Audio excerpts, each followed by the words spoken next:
Hello and welcome to yet another episode of Habits of Influence, a podcast for entrepreneurs by entrepreneurs, where we discuss the good, the bad, and the ugly sides of entrepreneurship and building a movement. As usual, with you every single week, your co-hosts Magdalena, Hanah, and Ian Manheimer.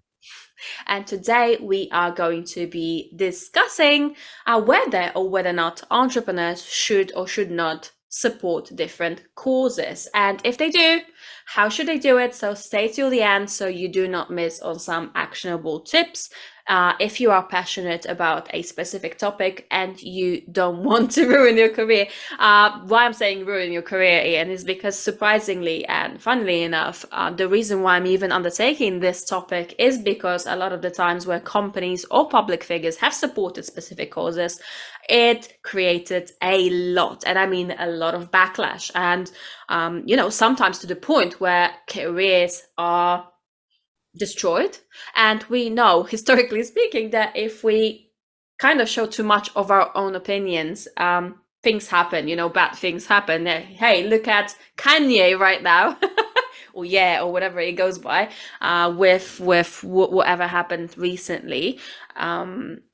It's not for us to judge of whether which causes are not good, or which movements have been rightfully supported or non-supported. So that's not just a disclaimer that this is not the reason for this episode today, but I do want to know. I want to get to the bottom of it because I am passionate about several types of causes, and as a matter of fact, I am going to be launching a top secret project very, very soon. It's going to be fun. It's going to be a lot of work, and it's going to be a massive thing for me to undertake, time-wise.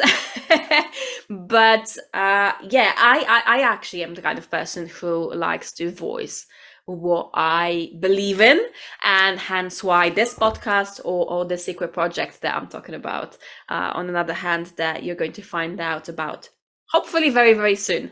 Next year, definitely, but hopefully very soon. So, Ian. Yes.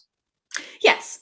I know that you are a big believer in supporting specific types of causes and that you have experience with supporting causes. The type of causes I mean today that I wanted to discuss is like, the big global movements, things that kind of can stir some blood or can ruffle some feathers. But there is also, great causes, beautiful causes that people do support, like charities or helpful organizations. I mean, there's going to be a lot of examples that I've prepared whilst researching the topic, that some people would arguably say are very important movements or organizations. But then again, it's not always the case for everybody, right? And I know that you have a story here that is something you can contribute in terms of that. Oh yeah, yeah. I mean, I'm very involved in the community. I do a lot of networking. I do a lot of support for our local nonprofits, and there's such a topic, such a touchy subject, or such a touchy topic. When you're talking, it made me think of I think it was Colin Kaepernick, right, where he took the knee at the football game and then got so much stuff for himself for what he believed in, because they're going back to where things could end your career, right? But I think what you were just referring to was my story that I was sharing with you about. There's a nonprofit locally that helps the hungry and the homeless, and although many people do support that, oh, it's a great cause, whatever, there's still people who are going to arguably say, well, no, we shouldn't support them. By supporting them, we're keeping them where they're at.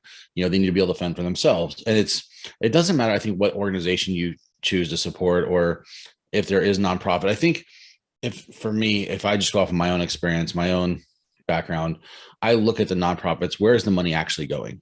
Is it going to pay administrators and marketers, and is it going to send out a million mailers to try to get, oh, donate this and we're going to give you this? And it's like, no, put the money towards what your cause is. So for me, if I'm looking at nonprofits, or if I'm looking at causes to support, I'm doing a little bit of research to say, where is the money actually going? How is this money funding what their mission is? What is their mission? How are they impacting on those levels?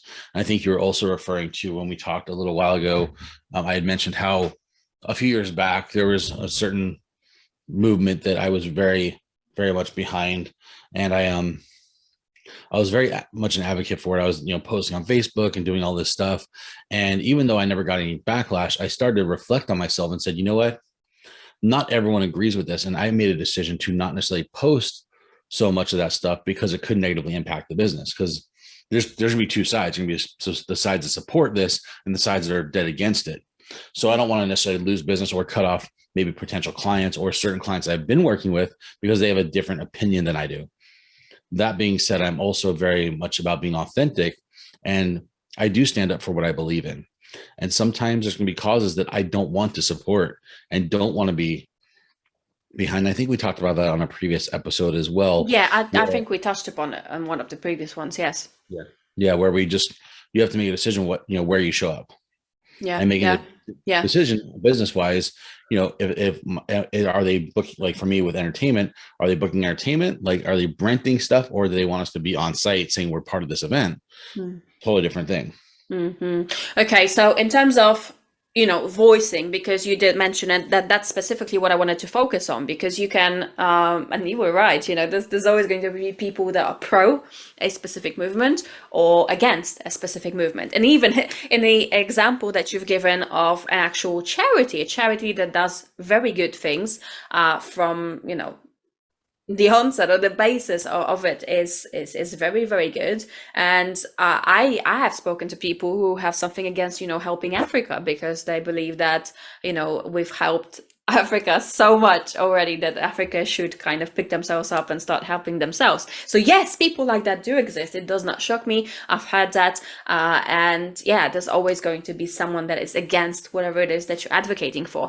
But what I wanted to specifically talk about, there comes a time, or actually ask you, does there come a time where you get so big in your business or as a public figure, or well, you can be either a company or a personal brand, or a person, a public speaker, or anybody, that has a wider influence. Should you start backing up or voicing your support, or that you are against a specific cause? Is that beneficial, you think, to the business itself or to the person itself, or is it rather risky to get yourself into those avenues of voicing out loud of what it is So, that you're pro or against? so I'm not somebody who's that big, so it's hard for me to say from somebody who's that big. I can speak from my own perception. My perception is that is all dependent on each individual and where they want to go. Understanding that when you are promoting anything or standing up against something, that you're going to have people that support you and love you, and you're going to have people who are dead set against you. So if you go into this cause, whatever it is, with your support or support against, understanding that there's going to be some backlash. You might lose business. You might get a bad name. You might get some bad publicity. And is that cause or whatever you're standing up for or standing against worth it to you? Does it mean enough for you to be willing to lose business or whatever it is for it? Yeah. And if the answer is yes, then you do it. If the answer is I don't know, or if that scares you, or say, hey, this might piss off enough people where they shut down my whole company, then you have to make that decision. And if you're willing to make that risk, then go for it. If you're not willing to make that risk, then I would say it's probably better to err on the safe side and say, okay, this is how I feel, and I'm going to support it silently or support it from a financial standpoint or whatever, but not necessarily do it in the public side because you're trying to, stay in a good light in everybody's eyes, which isn't always easy to do. Exactly. And I mean, it is, from one side, it is much more safe to, like you said, to even support it financially somewhere, in the back end. But it doesn't mean that it will not come out, that you're supporting such and such Like, cause. Ah, there you go. So yeah, I mean, I think there comes a time in every companies or every personal brands situation where they are get so big that they are allowed to take that risk, because their profits are so massive, that there is a huge chance, and I am going to give you a few examples, there's a huge chance that even if they do receive the backlash, that it will not impact their overall sales that much, or their, of how people perceive them, how they like, how people like them, because there comes a point where you have just so many supporters and so many fans, diehard fans, and this is specifically the type of movement that I like to teach people to build. Obviously I can't speak from the point of having a movement that big because I'm not there yet. Hopefully I will at a specific point. That is my ultimate goal. But I know how, by observing for years and years, observing how those movements are being built and being absolutely obsessed with how movements and superfans are created, I can see that there comes a point where you are just able to allow yourself to voice your opinions in such a way without actual threat to your business, if you know what I mean. Well, and it's what's interesting about that comment, and it kind of goes into the whole purpose of this whole podcast, is certain people are influential, and regardless of what they believe, what they do, they're still going to have those people who are going to support them.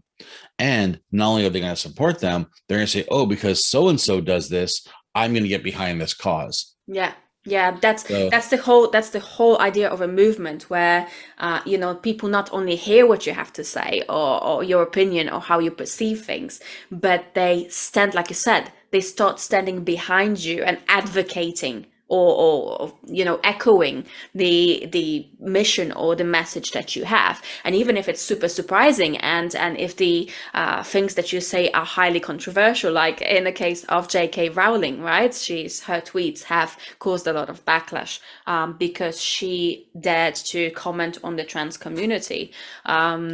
And she's had till this day, she keeps her stance. It's very, very strict and firm, and she has not changed it. She received a lot of backlash, but it was more of a kind of, of course, some people stopped following her because of that, because we have this whole woke movement and nobody's allowed to speak about things. But there was majority of the people said, okay, I might be shocked with what she said, or the way she said it, or the way she presented herself, but it does not mean that I do not value her as an author, or I do not value her books, or I do not value the story, or I'm not looking forward to her producing more. So it might have, to a certain degree, caused a bit of a stir, and it did, and the backlash was quite significant. But at the same time, I don't think that J.K. Rowling is sitting in her house right now feeling insecure about it or anything.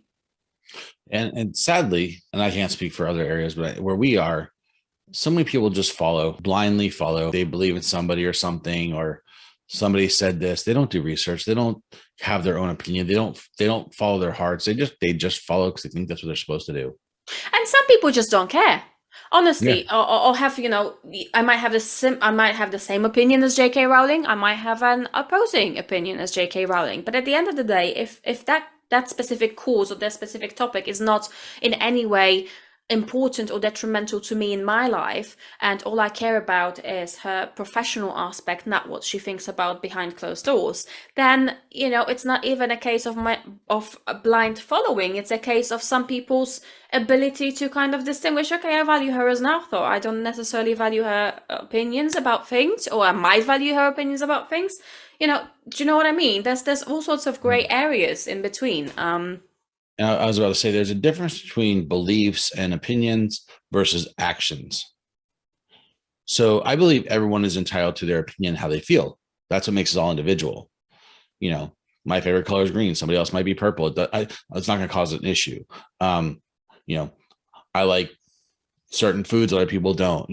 Obviously those topics that you're discussing are a little bit less controversial than in the face of certain movements. But where I was going, where I'm building up to is like, for example, you could be a meat eater, but then a vegan's not gonna like you because you're killing animals. And when you get into those more controversial topics, like we talked about the trans or anything racial, things of that nature, there's one thing to say, I don't support this thing. There's another thing to go out there and actually act on it. Say, I'm going to create a hate crime because I don't like these people.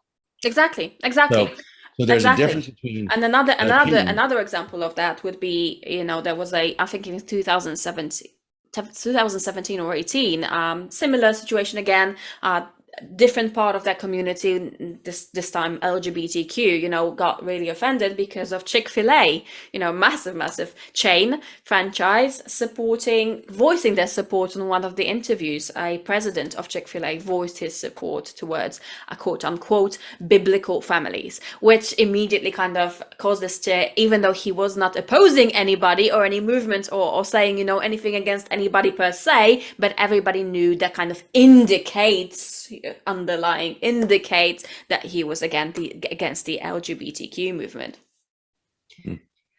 Yeah, so stuff like that it's a very touchy subject. It's a very fine line, and I think as entrepreneurs we have a responsibility. We have a choice on how we show up and what we choose to do.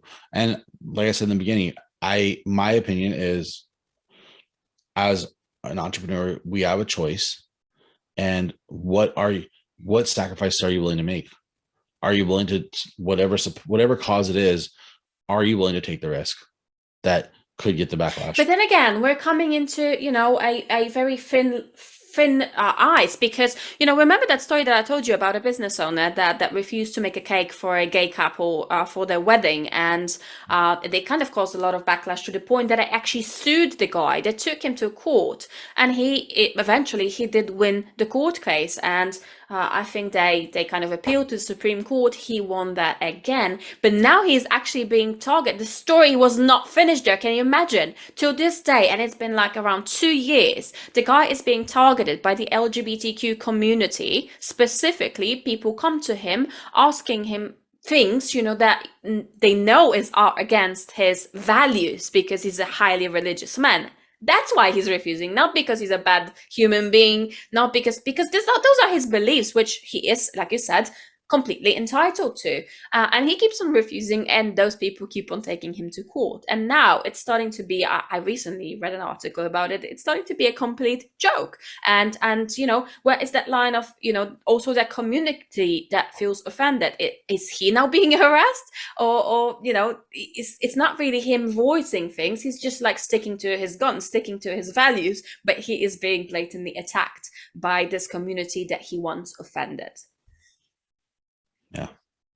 So there you go. It can have multiple facets to it. Another example is of offending delicate topics, but really delicate topics, is, for example, offending because we're talking about different groups of people. Yes, is promoting or leaning in. So as opposed to, we were talking about standing against the woke culture, yes, but leaning into the woke culture is also bad, it turns out. Imagine that. So in 2019, Gillette, everybody knows that company, massive company, changed their ads to kind of address the trend of toxic masculinity. So they even changed the tagline for what a man deserves, I believe, to how the best a man can get. And it was supposed to be leaning in towards, a more gentle approach, a more gentle vision of man itself. But hey ho, it caused a backlash as well, because they were being accused of emasculating men. So whatever you do, however you try to kind of lean in, whether it is towards or against, you can always receive that backlash. Another situation of actually kind of, offending a group of people, but I think this is highly controversial, because in general, this company tends to be controversial, and that's Nestle. And Nestle has actually made advertisement and put out a quite loud stand, purposely kind of undermining breastfeeding of women, and we know this is another sensitive topic. There are women that are completely pro, there are women who are completely against, or there are women who completely don't care. And this is a highly controversial topic, but they kind of purposely undermine breastfeeding women, so that obviously in their messaging, in their advertising messaging, so that obviously they can sell more product. But Nestle has a lot of things that they do, like supporting the war, supporting Russia, not going out of Russia, all sorts of stuff, political stuff that I don't want to get into, because that's not our program. But they are highly controversial. But there are also situations where, like I said, coming back, to bringing attention to good things, to supposedly things that we should be bringing to attention, you also get backlash. And the example I have here is Netflix. And Netflix, some time ago, they've created a show that is called 13 Reasons Why. I was absolutely obsessed. I've binge watched all seasons, like, all throughout one weekend, and I couldn't stop. And it is highly controversial because 13 Reasons Why talks about teen suicide. And why specifically Netflix received backlash for it, it was because they were quite graphic with the topic, and the depiction of the main character essaying herself was quite graphic itself. But it doesn't mean that the idea of the show, I think I was under a massive impression. I couldn't get it out of my head for months and months, and I wanted to talk to everybody about it. And I think that was the whole goal of Netflix promoting that show. And now Netflix is a shit company, on other aspects as well. So there's this gray area as well, that Netflix does receive backlash quite often. But I think that was very valuable of them to kind of bring this topic into attention. Massive backlash again. So so as you see, there's many situations, and whether you're pro something or against something, if you're actually just sticking to your guns and sticking to your values, or whether you're trying to promote something that is inherently good. It's like with all those companies that receive backlash every single time in the United States they support a specific political option, or bringing attention to economical or demographical problems. You can't win, can you? I mean, it comes down to what your core values are, what you represent, and what you're willing to die for. And when I say die, I mean, what battles are you willing to fight? What battles are you willing to stand up for enough to say, I'm willing to take whatever the consequences are? So lose everything, basically, because it's quite scary, and you can lose your livelihood. You can use so like you said, it's like, do you believe, is it so strong inside of you that you do need to, it's advocating for causes in any terms good when you're a business owner then? I mean, I think it can be, because you're always going to have the people who are on board with you. Do you need a large following, or can you just start from the very beginning? This is me, that's it. I'm just going to advocate for whatever I feel like, Yeah, and that's individually, I think that is a true representation of who you are and how you want to grow your business. To be quite fair, I think it's actually safer to start early. If you were to have my opinion as a business consultant, I would say it's easier to start with something, because from the get-go you're kind of showing people, this is me, this is who I am. You either love me or you hate me. If I'm not significant enough for the haters to hate me, and I am, if I'm appealing to my rightful audience or my potential future super fans, then they will follow me anyway, because they will like my message so much, they will find it so appealing, and they will agree with me, that they will just naturally resonate or gravitate towards me. What do you think? No, I think it's a valid point, because when you're massive and now you suddenly come out with such a specific topic that nobody knew that you're even interested in, it kind of makes it a little bit more risky, doesn't it? Might make it a little more risky. You might have some clients that get offended or upset that, wow, I didn't know this about them, otherwise I wouldn't have supported their business. Yeah. Like when I found out, I think it's Jimmy John's that does the trophy hunting. When I found out, that's something I'm personally not for. I'm not for trophy hunting, so I said I wouldn't go back to that restaurant. I'd only been there like once, but it's like, I can't support things I don't believe in, or causes I don't, And even though that's a personal choice, not a big deal. But to me, I was like, you know what? My choice is I don't want to go there because of that. See, last episode, we have discussed Ulta Beauty, and that controversial interview. And there is a lot of women that kind of, stood up and said, well, I'm not buying there anymore. But the truth of the matter is, like I said, to what degree, can we count, with big companies as well, that they're going to be impacted? Yeah, maybe they may be impacted for a few months, until it kind of cools down, comes down, and then topic kind of fades away. And then you see this, wonderful lipstick or whatever, eyelash, whatever. thing. I'm not really very good with those things, and I run a beauty company. So I actually feel, I'm actually sorry for that. Sorry, that's not very good. I do accessories, so I don't do makeup stuff. Thank God for that, because that would be a very bad sign. But like I said, to a certain degree, women will eventually, just go and see who's like, oh, I need to have this, and they will go to that Ulta Beauty and they will support their business by buying that thing, not thinking about, being against this specific situation or the fact that they felt offended a few months back. So, And some people do that anyway. Some people will just say, you know what, I don't care. They just don't care enough about so that's what I'm one way getting or to. another. That even if you're big, it's not really a big deal, is it? That much. It's all relevant. It could be, it could not be. It really, there's so many variables. A few episodes back, we talked about the Will Smith thing. One action killed that man's career. Yeah, but then Yeah. he's gonna come back eventually.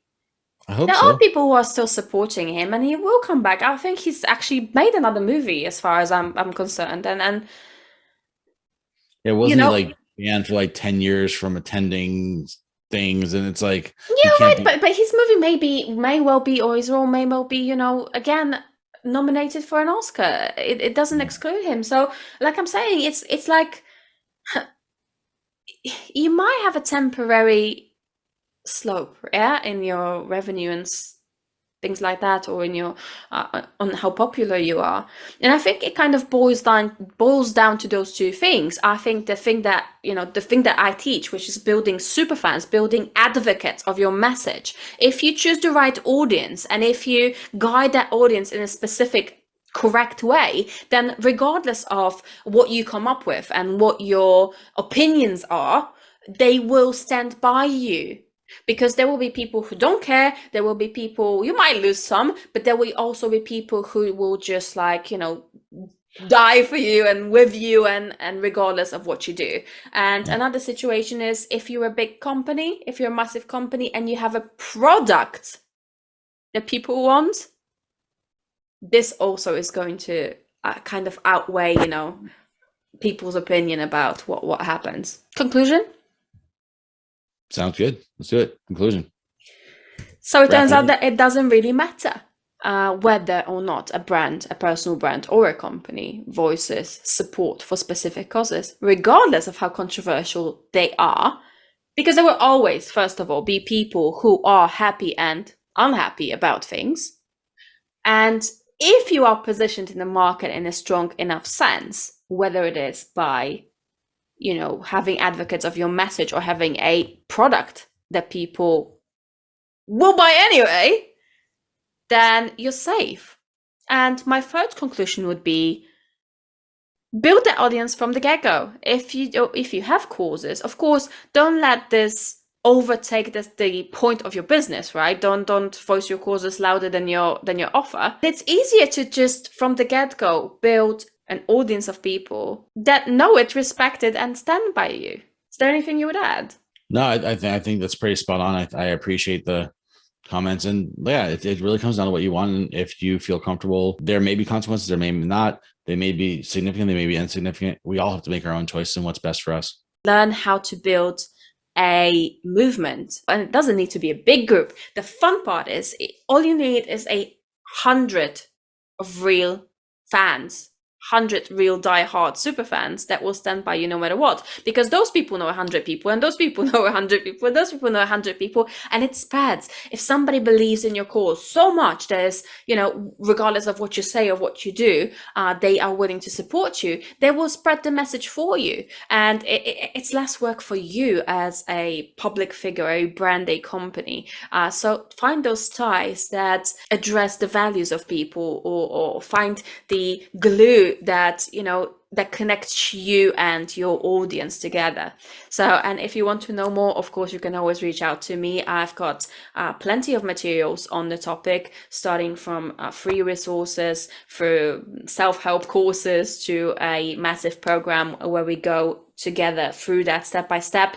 And you can do that by reaching out to me on Facebook, by facebook.com/chat with Magdalena, or you can find me on Instagram, or you can even drop a comment over here and I will reach out to you. No worries. So if that's something that interests you. But yeah, I think that kind of concludes it.